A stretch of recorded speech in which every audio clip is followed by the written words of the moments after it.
미리 해주고 싶었는데 일단 아는 게 많아서. 자, 허구의 문학이지만 현실 세계를 모방한다. 모방성. 다시 얘기한다. 모방한다. 현실 세계를 모방한다. 다시 한번 현실 세계를 모방한다. 우리는 이걸 뭐라고 하냐면요. 미메시스라고 하는데요. 자, 작가는요. 자, 현실 세계를 모방하여 자, 이 글을 씁니다. 이게 미메시스라고 얘기하는 거고요. 이게 전 형상화 단계라고 해요. 어려울 것 같긴 한데 그냥 한 번만 들어보세요. 자, 그 다음 작가는 자신의 상상에 의하여 허구성. 자, 이야기를 꾸며냅니다. 그러면 현실을 모방하고 이야기를 씁니다. 이게 미메시스 1, 이게 미메시스 2예요. 이게 논문이고요. 이게 형상화 단계예요. 글을 쓰는 단계입니다. 이게 형상화 단계. 희나 얘기 나옵니다. 자, 운문이 아닌 산문으로 자, 줄글 형식으로 표현하는 게 산문성. 다음 인물, 사건, 배경을 바탕으로 하여 이야기를 전개한다. 이야기가 있으면 서사성. 허구의 이야기나 우리에게 자, 갈게요. 습니다. 독자에게 인생의 진리와 참된 삶을 추구한다. 그럼 독자로 하여금 그 글을 읽고 깨달음을 느껴서 교훈까지 한번 주고 싶은 거야. 그럼 바뀐다. 이제는 작가가 아니라 독자로 가요. 이해? 자, 이게 미메시스 3단계야. 3단계. 재형상화 과정입니다. 자, 그 내용을 통해서 깨달음을 얻는 거예요. 요렇게. 이거 누가 하는 거다? 독자가 하는 거예요. 그래서 이 구조에 따라서 이야기가 전개됩니다. 이렇게. 이게 우리가 배우는 논문의 과정이에요. 글을 쓸 때 배워야 되는. 기본적으로 그냥 깔고 가시면 됩니다. 나오면. 자, 마지막. 예술의 한 형식으로 예술적인 형식미와 표현미를 갖추고 있습니다. 그래서 소설의 3요소는요. 자, 인물, 사건, 배경인데 여기는 소설의 3요소네요. 구성요소 아니라 소설의 3요소. 자, 주제. 자, 그 다음 밑에 거 여기 보시면 구성. 여기 마지막 문체. 인물, 사건, 배경이 아니라 밑에 주제, 구성, 문체.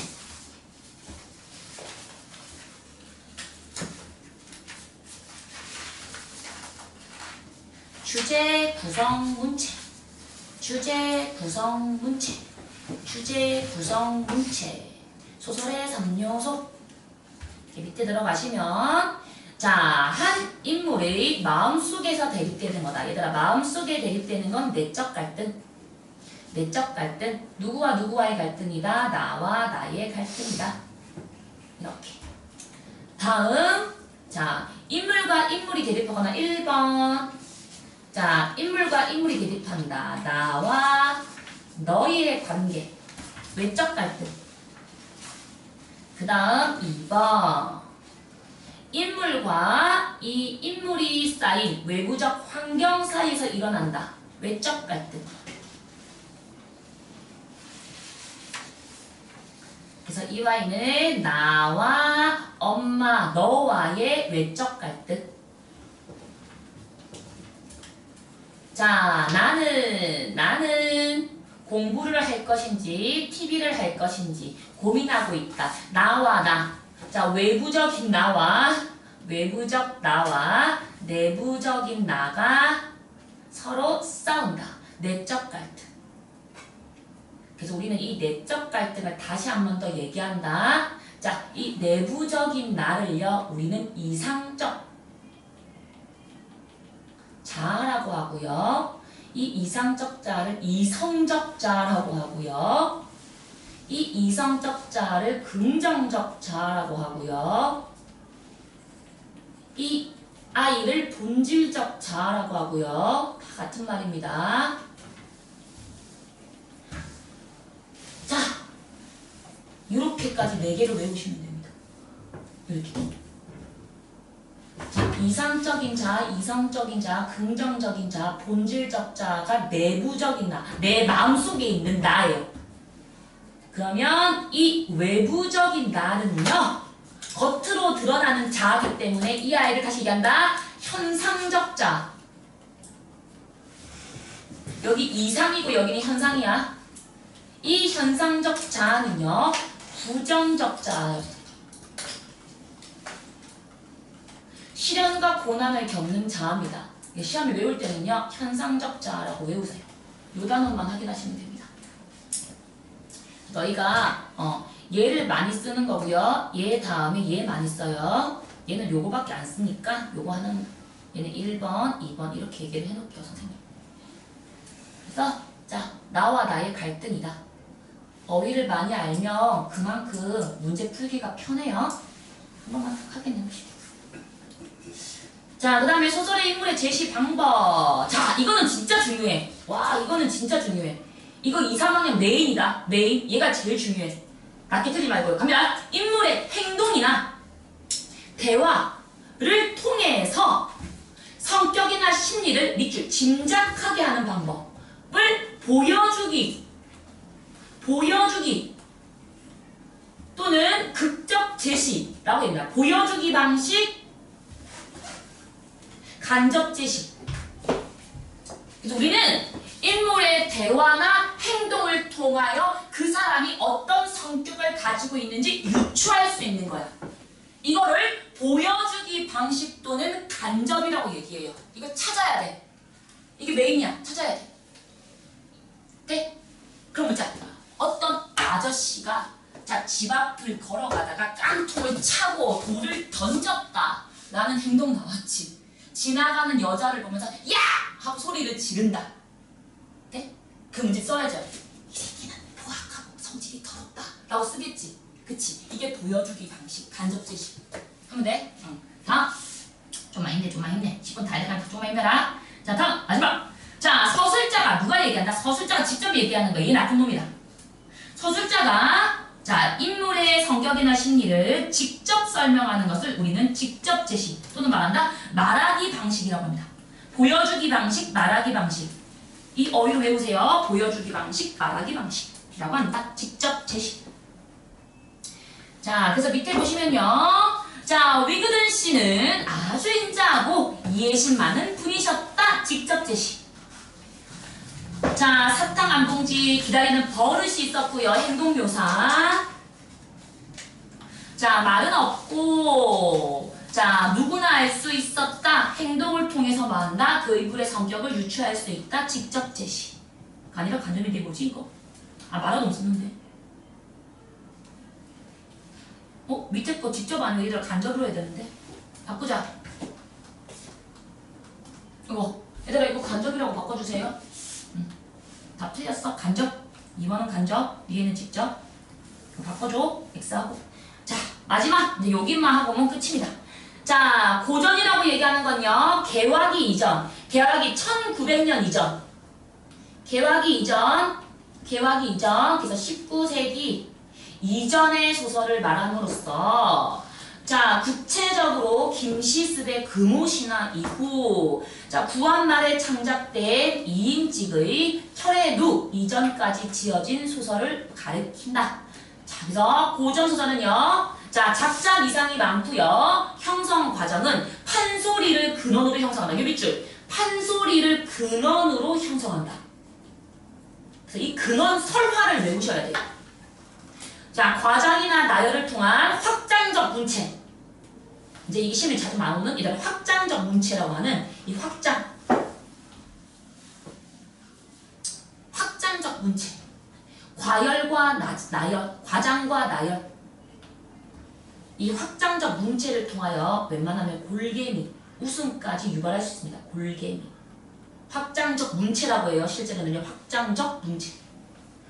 권선징악 주제 반드시 확인하시고 인과응보 원인과 결과에 따라서 그에 응답하는 보답이 있다. 그 보답은 착한 것인지 벌인지는 모르겠습니다. 자, 운문체 리듬감이 있는 거예요. 3, 4. 또는 사사 이런 식으로 글자 수를 맞춘 운문체가 있고 문어체는요. 자, 글소 쓰는 거. 부어체는요. 말하는 어투. 나는요. 있잖아요. 엄마 갔어? 뭐 했니? 야 저리 가. 뭐 이런 식으로 말하는 어투. 보통은 뭐 방언이라는 말을 많이 나오긴 하겠네. 방언 같은 거. 우리가 얘기한 방언. 자, 추고식이라고 얘기하는 건요. 시간 순차적 흐름.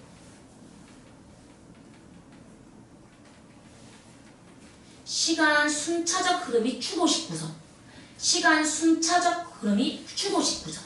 이걸 다른 말로 하면 얘들아 일대기적 구성. 한 인물이 태어나서 자 죽을 때까지 그 인물의 업적을 중심으로 시간의 순서에 따라 전개하고 있습니다. 그리고 그 인물은 평면적 인물. 선과 악의 대립을 나타내야 하기 때문에 인물의 성격이 바뀌지 않습니다. 인물의 성격은 정해져 있음. 정해져 있음. 그래서 착한 놈과 나쁜 놈의 싸움.